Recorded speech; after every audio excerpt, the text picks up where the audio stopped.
देखें 100 साल पुराना भी जमीन पर अगर कब्जा है ना, उसी को लेकर ये एम राधे श्यामलाल और भी संध्या का जो है सुप्रीम कोर्ट ने ऐतिहासिक फैसला सुनाया है। सुप्रीम कोर्ट का सबसे बड़ा फैसला। अब ये सुप्रीम कोर्ट ने जो फैसला दिया है वो जमीन पर कब्जा को लेकर फैसला है। सिविल अपील नंबर की बात करें वो भी है यहाँ पर 43 जो है 24/2 यहाँ पर जो है 2024। तो अब इस फैसले के बारे में अगर बात करें तो सुप्रीम कोर्ट के कुछ महत्वपूर्ण पॉइंट हैं जो आपको जरूर जान लेना चाहिए। इससे पहले यहाँ पर ये भी समझ लें कि कोई भी ज़मीन का टुकड़ा है, अगर 100 साल से कोई भी व्यक्ति कब्जा किया है और आज तक आपने उसके खिलाफ ना तो किसी प्रकार का कोई FIR दर्ज कराया और ना ही उसके खिलाफ आपने कोई भी केस फाइल किया, तो उस व्यक्ति को ये साबित करना पड़ेगा कि उसका कब्जा 12 साल से अधिक समय से है। अगर वो व्यक्ति ये साबित कर देता है तो उस आधार पर वो प्रतिकूल कब्जा का दावा कर सकता है। यानी प्रतिकूल कब्जा का दावा तभी होगा जब वो ये साबित कर सके कि उसका कब्जा 12 साल पुराना है। उसके पास कब्जा क्यों ना जमीन का 100 साल पुराना हो, लेकिन उसको ये साबित करना पड़ेगा कि उसका कब्जा 12 साल पुराना है। अब देखें कि आखिर ऐसा कैसे होता है और क्यों होता है। कोई जमीन का टुकड़ा है, ये जमीन का टुकड़ा जो आप देख रहे हैं इस पर किसी व्यक्ति ने 100 साल पहले कब्जा किया। अब इस जमीन पर वो व्यक्ति करता है खेती। जमीन मालिक ने क्या किया, केस फाइल कर दिया कि हाल में मेरे जमीन पर जो है एक तरह से बहुत सारे एक व्यक्ति के द्वारा जबरन आकर मेरे जमीन पर जो है कब्जा कर लिया। हमने जो है FIR भी दर्ज कराया इसके लिए। FIR का लेकिन पुलिस के द्वारा किसी प्रकार की कोई कार्रवाई नहीं की गई। बात को समझने का प्रयास करें। यानी ठीक है, आपकी ज़मीन पर कब्जा लंबे समय से है, लेकिन आपके पर आरोप पहले लग चुका है कि मैंने FIR दर्ज कराया है, लेकिन पुलिस के द्वारा कोई भी कार्रवाई नहीं की गई। मेरे पास ज़मीन के कागजात हैं, मैं ज़मीन का मालिक हूँ, मैं बाहर रहता हूँ, और लेकिन यहाँ पर ज़मीन का देखरेख करने वाला कोई ना होने के कारण मेरी ज़मीन को कब्जा कर लिया।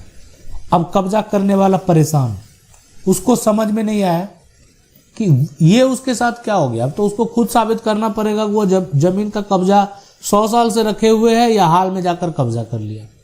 तो अब यानी उसको खुद साबित करना पड़ेगा। ये जो कब्जा करने वाला है वो उसको ये साबित करना पड़ेगा। इसी को लेकर अगर बात करें, इस जजमेंट को आप पढ़ेंगे, उस जजमेंट को अगर आप जानेंगे तो उसमें भी ये बात आपको लिखा हुआ मिलेगा कि, और साफ साफ स्पष्ट तरीके से लिखा हुआ है, और वो ये है कि जो एक तरह से यहाँ पर बात करें कि वादी जो है यह साबित नहीं कर सका, है ना, साबित नहीं कर सका कि उसका कब्जा जो है यानी एक विशेष तिथि से शुरू हुआ है। उसका प्रतिकूल कब्जा, उसका जो यहाँ पर है प्रतिकूल कब्जा एक विशेष तिथि से शुरू हुआ है। कोर्ट ने क्या कहा, अगर उसको समझने का प्रयास करें तो उच्च न्यायालय ने माना कि वादी यह साबित नहीं कर सका कि उसका प्रतिकूल कब्जा किसी विशेष तिथि से शुरू हुआ था। ट्रायल कोर्ट और उच्च न्यायालय ने सही माना कि वादी प्रतिकूल कब्जे की अपनी दलील साबित करने में विफल रहा।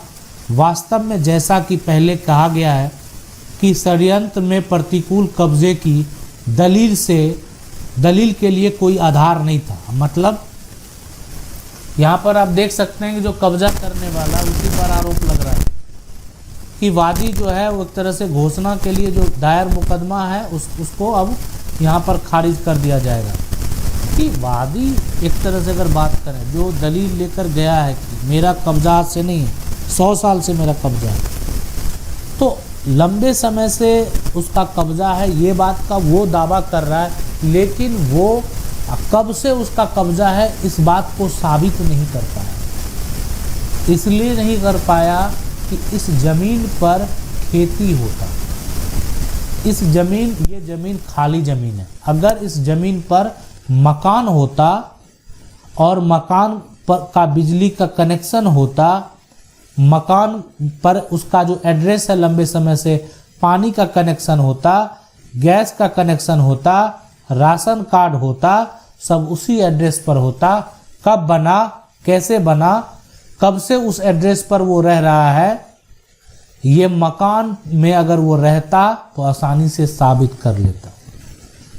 लेकिन खाली जमीन में आप ये साबित नहीं कर पाएंगे आसानी से कि आप उस जमीन पर कब से कब्जे में हैं। और अगर आप ये साबित ही नहीं कर पाए तो वो आपकी जमीन ही नहीं है, आपका उस पर किसी प्रकार का कोई दावा ही नहीं होगा, कानूनी तौर पर आपका कोई दावा नहीं होगा। सुप्रीम कोर्ट ने इस फैसले में जो सबसे महत्वपूर्ण बात कही है, अभी उस पर भी गौर करेंगे।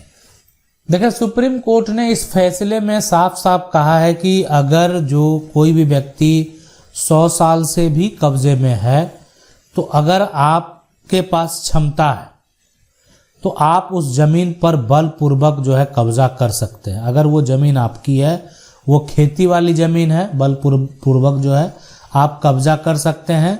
आपको पुलिस को खबर दे देना है, सूचना दे देना है कि हमारी जमीन है, कोई परेशान कर रहा है, हम उसको कब्जा करने के लिए जा रहे हैं।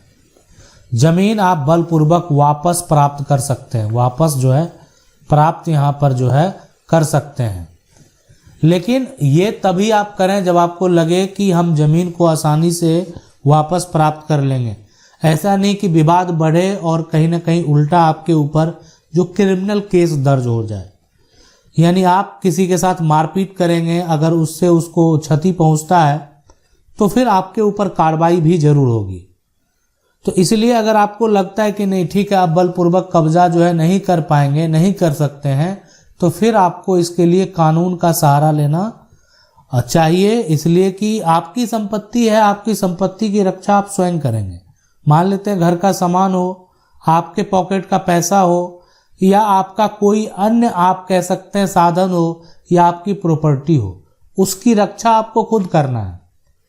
लेकिन अगर आपको लगता है कि नहीं, हम जो अगर इस प्रकार का कोई भी कार्रवाई करेंगे तो इससे समस्या बढ़ सकता है, विवाद बढ़ सकता है, मामला और गंभीर हो सकता है, तो फिर आपको कानून का सहारा लेना चाहिए। तो इस केस को अगर आप डिटेल से देखेंगे, जानेंगे, तो सुप्रीम कोर्ट ने यहाँ पर एक बात करें तो सबसे बड़ी बात यही कही कि आपकी अगर संपत्ति है तो आप बलपूर्वक आप अपना दावा जो है वो कर सकते हैं और बलपूर्वक अपनी संपत्ति को वापस प्राप्त भी कर सकते हैं। देखें, इस प्रकार का कोई भी कार्य करने से पहले आप ये बात स्पष्ट तरीके से पता कर लें कि जमीन का कागजात आपके पास है नहीं। अगर आपके पास जमीन का केवाला नहीं है, या आपके पास जमीन का खतियान नहीं है, या आपके पास अन्य ऐसा कोई दस्तावेज जैसे जमीन का वसीयत नहीं है जिसके अनुसार आपका टाइटल का दावा हो सकता है, अगर ये सभी डॉक्यूमेंट नहीं है तो फिर आप जो है दावा नहीं करें। पहले ये डॉक्यूमेंट को प्राप्त कर लें। यानी जो भी एक तरह से डॉक्यूमेंट है, जमीन का केवाला हो या जमीन का खतियान हो, पहले उसको निकालने का प्रयास करें। अगर वो डॉक्यूमेंट आपका निकल जाता है, उसके बाद आप जो है अपना टाइटल का यहाँ पर जो है दावा करें। इसलिए कि टाइटल का जो आप दावा करेंगे सबसे पहले, तो टाइटल का दावा तभी आप कर पाएंगे जब आपके पास इस सभी के, आपकी ज़मीन जो है जो कि जबरन कोई कब्जा करके रखे हुए है, उसका ओरिजिनल डॉक्यूमेंट आपके पास हो। अगर वो आपके पूर्वज के नाम दर्ज है, जैसे होता है आपने डॉक्यूमेंट निकाला लेकिन डॉक्यूमेंट जो है वो दादा के नाम से है, तो आपको एक वंशा वहाँ बलि भी बनवा लेना चाहिए, ताकि अगर आप उत्तराधिकारी हैं तो आप दावा पेश कर सकते हैं और ये स्पष्ट तरीके से बता सकते हैं कि ये हमारे पूर्वज के नाम से दस्तावेज है, हम इसके उत्तराधिकारी हैं। आप चाहें तो वंशावली भी बना लें और साथ में अपने नाम पर, जो पूर्वज की, अब दादा नहीं है, पिता नहीं है, खुद आप हैं, तो आप अपने नाम पर जो है जमीन का दाखिल खारिज भी करवा लें, ताकि सारा जमीन जो है आपके नाम पर ट्रांसफ़र हो जाए और टाइटल के तौर पर जो दादा का एक तरह से खतियान है वो रहे, यानी वो दस्तावेज आपका टाइटल हो गया, जिससे आप साबित करेंगे कि आप प्रॉपर्टी के उत्तराधिकारी हैं, आपकी ये ज़मीन है, और अपने नाम पर म्यूटेशन करा लेंगे, ताकि इससे ये भी स्पष्ट हो जाएगा कि इस पर किसी प्रकार का कोई समस्या नहीं है। आशा करते हैं वीडियो अच्छा लगा होगा। वीडियो को लाइक जरूर कर दें। कानून की 99 को अगर पहली बार देख रहे हैं, सब्सक्राइब करके जो बेल आइकन है उसको जरूर दबा लें। मिलते हैं अगली वीडियो में, तब तक के लिए जय हिंद।